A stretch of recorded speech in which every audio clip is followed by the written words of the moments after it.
जय गुरु जी। मैंने कभी ईश्वर को नहीं माना, मैंने कभी भगवान को नहीं माना। आज भी साइंटिफिकली स्पीकिंग मेरे लिए भगवान को मानना बहुत मुश्किल काम, बट गुरु को भगवान माना क्या, प्रैक्टिकली एक्सपीरियंस किया।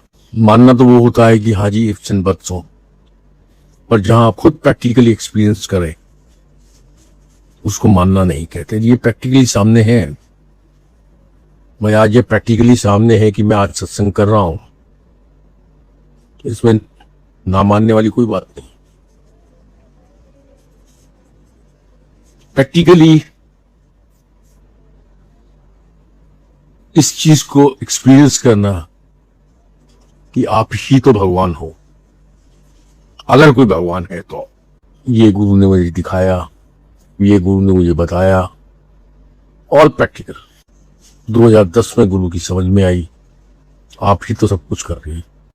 2003 में मैंने गुरु का स्वरूप देखा था। मैंने जी भर के गुरु जी को गालियां दी थी।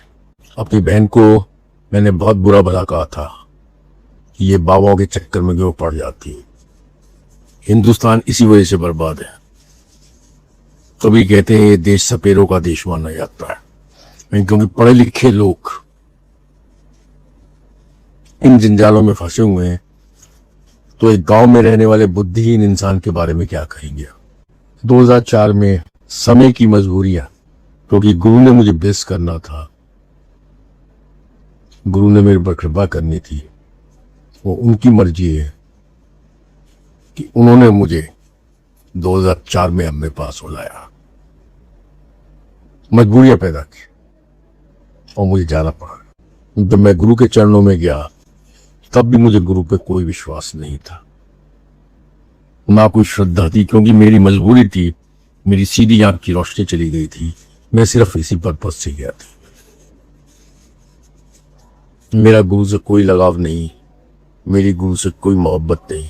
2004 में गुरु जी ने मेरी सिस्टर से कहा था कि तेरे भरा को 5-6 साल लगनगे गुरु ਨੂੰ ਸਮਝਣ ਲਈ गुरु की ਹੁੰਦਾ। 5-6 साल बाद खुद तेनू अक्ल आ जाओगी गुरु की होता। खोते को अक्ल आनी कैसे थी? वेरी सिंपल, कि गुरु जब अकल देगा तभी अकल आएंगे। मतलब बात बहुत साफ है। वो बात जैसे मर्जी कर रहे थे, खोते नु अक्ल आएगी, लेकिन खोते को अक्ल देगा कौन? जब आप दोगे तभी आएगी। तो 2010 एपिसोड्स हुए, उसके बाद खोते को अकल आई, आप ही तो सब कुछ हो। गुरु जी के बहुत सारे सत्संग जब गुरु जी अपने शरीर में थे, सब लोग अपने बताते थे, सुनाते थे, लेकिन इस दिमाग में नहीं घुस पाते थे, क्योंकि ये दिमाग अपने आप को बहुत समझदार समझता था। इस दिमाग के अंदर यही रहता था कि ये शायद कोई तंत्र है, ये कोई हिप्नोटिकल हीलिंग पावर्स है, ये शायद कोई रैकी का कमाल है, ये शायद कोई पंडितों वाली बातें हैं, ये शायद कोई इल्यूजन्स हैं, ये शायद गुरु ने मैस्मरिज्म कर दिया है। क्योंकि आमतौर पर ऐसा होता है। गुरु की हर चीज कि कोई ब्लैक मैजिक कर दिया, इस टाइप से मैं सोचता था, क्योंकि मेरे में बुद्धि बहुत थी, मेरे में तर्क बहुत थे।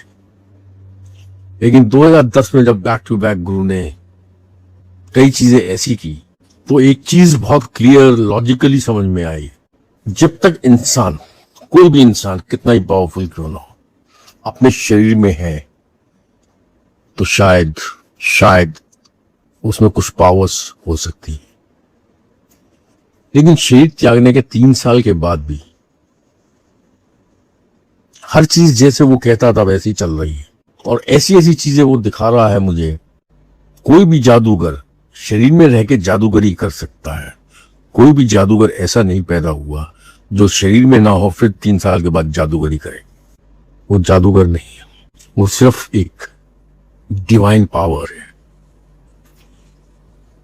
और जब गुरु ने खुद अपने मुंह से बोला कि मैं शिव इतने बैठा, तो इसका मतलब बहुत क्लियर है कि अगर डिवाइन पावर है और वो पावर ये बोल के जा रही है कुछ लोगों को, चंद लोगों को, हर एक को नहीं बोला, तो इसका मतलब बहुत क्लियर है वो डिवाइन पावर जो भी है वो साक्षात डिविनिटी है, साक्षात ईश्वर है, साक्षात वो ईश्वर की ईश्वरीयता है कि वो उसने हमें अपने पास बिठाया। ये हमारी कुछ शायद पिछले जन्मों के कर्म अच्छे होंगे,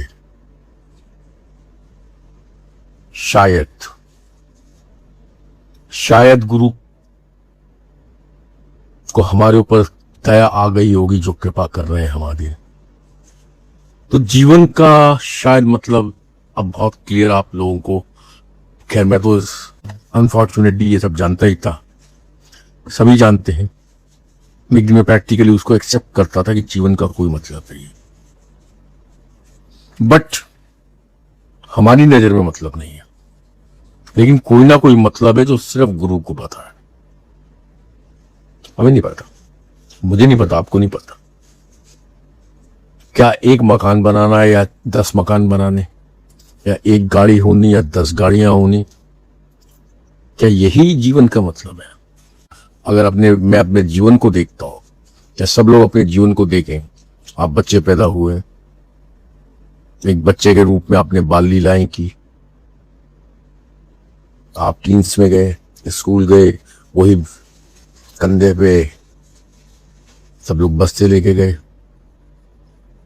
जवानी में सबने जो करना है वो किया, उसके बाद आपके बच्चे हुए, बच्चों के लालन पालन में लग गए, पैसा कमाने लगे, धन दौलत इकट्ठी की, जो मेरे बाप दादों ने की सब कुछ छोड़ के चले गए, जो आपके बाप दादों ने किया वो भी छोड़ के चले गए। क्या यही पर्पस है कि हम डेली रूटीन के काम करें? क्या जीवन का यही पर्पस है? I don't think. अगर खाली यही पर्पस है तो अगर ईश्वर ने इसी वजह से ये जीवन बनाया है, मैं इसे ईश्वर की पूजा करना भी उचित नहीं समझता।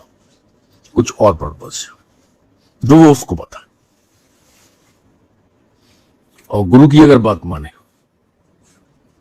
गुरु की बातों पे ध्यान दें, तो कहीं ना कहीं उस पर्पस को वो समझाते हैं। गुरु कभी प्रवचन नहीं करते थे, लेकिन प्रैक्टिकली वो बहुत सारी चीजों को समझाते हैं। ये जीवन कुछ पता नहीं कौन से जीवनों का, हमारा सो मेनी लाइफ का कुछ लेना देने का चक्कर है।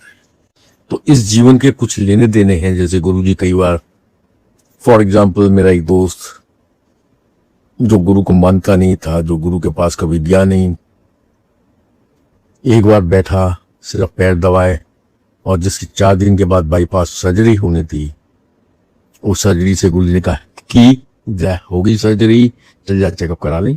उसको हॉस्पिटल भी नहीं जाने दिया। तो वही गुरु की संगत के कई संगत गुरु जी के पास आते थे, गुरु जी डॉक्टर ने बाईपास सर्जरी बोली है, तो गुरु जी ने कहा जा करा। वो हाथ जोड़ दे, गुरु जी ठीक कर दो। ले, डॉक्टर ने की करना, सर्जरी तो मैं करनी। अब डॉक्टरों को जो देना लेना है वो तो आपको देना लेना पड़ेगा, वो कर्जे आपको उतारने पड़ेंगे। गुरु जी चाहे तो आपको मेडिकल की दुकान पे भी नहीं जाने थे,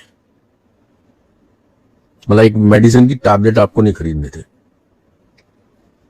कई बार होता था किसी गुरु जी कहते थे तेनू चले प्रॉब्लम है, कोई लोड़ नहीं, जा पानी जल प्रसाद ले लें, जयश कर ले, जलेबियां खा, तेरी शुगर ठीक।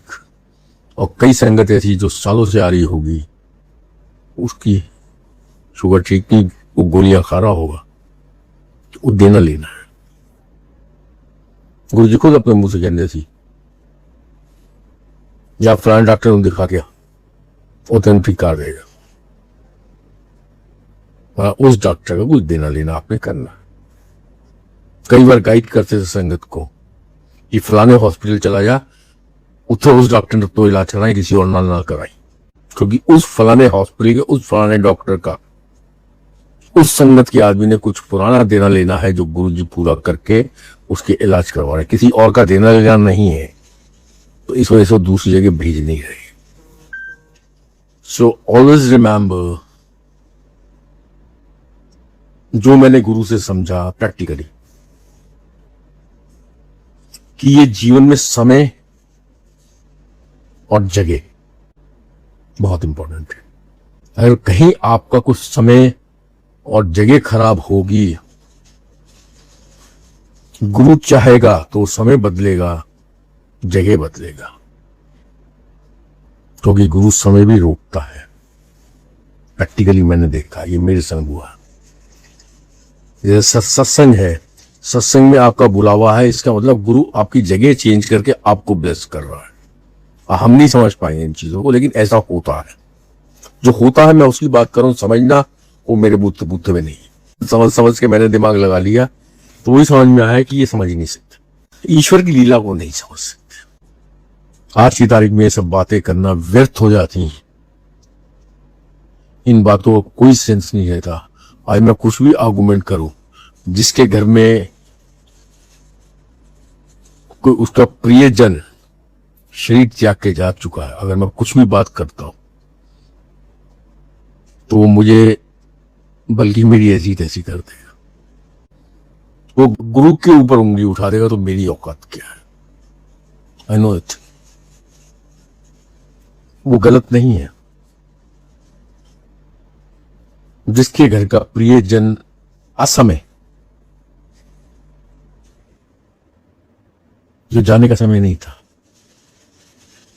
फिर भी वो चला गया, वो कैसे गुरु पे उंगली नहीं उठाएगा?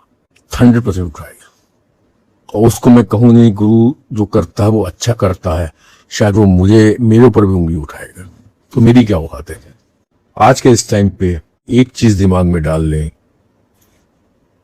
कि गुरु जो करता है वो अच्छा करता है। दूसरा,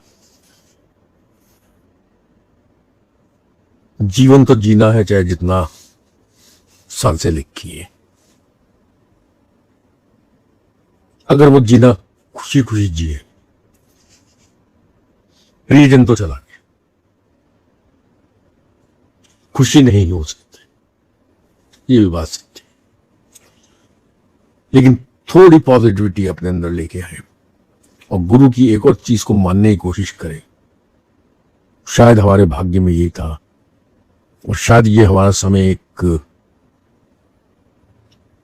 टेस्टिंग पीरियड है कि गुरुजी एक चीज कहते थे कि कर सकता है किसी का भला कर, भला नहीं कर सकता बुरा मत कर, कोशिश करो किसी का भला करने की। शायद ये परीक्षा है, शायद उस परीक्षा में आगे बढ़ो, क्योंकि ये जीवन तो एक जीवन है, सबने जाना है। आज जाएगा, 10 साल बाद जाएगा, पता नहीं किसके साथ क्या हो। तीसरी चीज मैं यही कहूंगा कि हिम्मत रखो।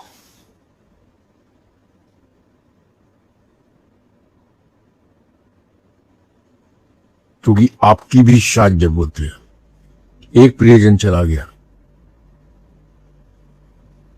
शायद आपकी हिम्मत से बाकी लोग खड़े हों। हिम्मत रखो। एक ही चीज दिमाग में डाल के चलो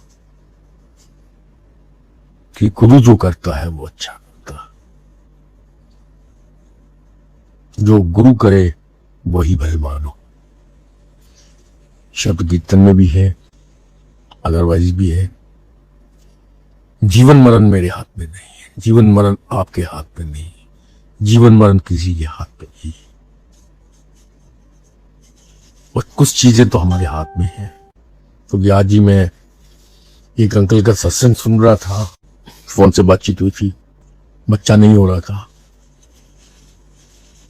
गुरुजी के पास गए, गुरुजी ने यही कहा, कहते मैं तेन मुंडा ब्लेस करता जा। और एक गलत ध्यान रखी, जो मुंडा पैदा करने के लिए सब कुछ करना पड़ता है वो तो तू करेगा, वो तो मैं नहीं करांगा। मतलब the way he spoke, I mean वो सत्संग अंकल ने आज ही मुझे अभी सुनाया, जो हमारे कर्म है वो हमें करने पड़ेंगे, बाकी गुरु तो ब्लेस करेंगे। एक जीवन मरण हमारे हाथ में नहीं है, बाकी कर्म तो हमारे हाथ में है।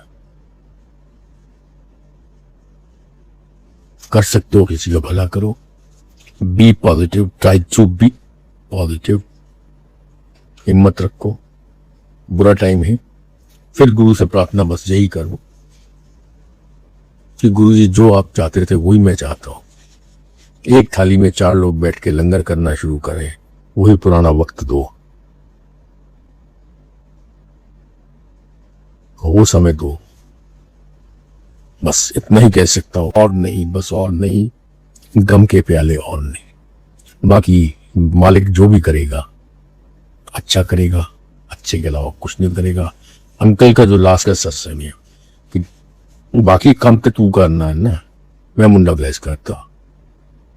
कह रहा फिर वही फाइनली जो जैसा भी कुछ डॉक्टर के पास जाना पड़ा, कुछ बाकी इलाज कराने पड़े, फाइनली जो बच्चा मेरा पैदा ही नहीं होना था डॉक्टर्स के हिसाब से, बच्चा पैदा हुआ। ब्लेसिंग्स गुरु की हमेशा साथ थे, हर वक्त साथ है, हर समय साथ है। लेकिन जो हमारे कर्म है वो भी हमें करने हैं। जय गुरु जी, शुक्राना गुरु जी। फिर जब आंटी हुक्म करेंगी फिर सत्संग